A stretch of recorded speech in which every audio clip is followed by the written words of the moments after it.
Alam niyo mga pare real talk lang to yung nagsasabi sa mga rider na kamote sa daan, huwag nyo namang lahatin.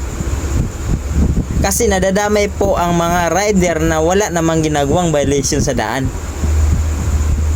Paano yung nagtitraining ng TSD, Traffic Safety Division, na nagsiseminar? Masakit na kayo magsalita Sinabihan nyo ang mga rider na kamote sa daan, pero katulad sa amin na nagseminar ng TSD, nangangamote rin kami.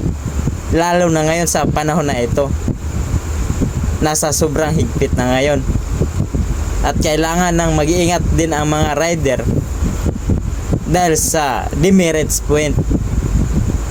Kaya kayong nagsabi na mga kamote daw ang mga rider sa daan, mabuti pang sinabihan nyo na lang silang kamuting kahoy.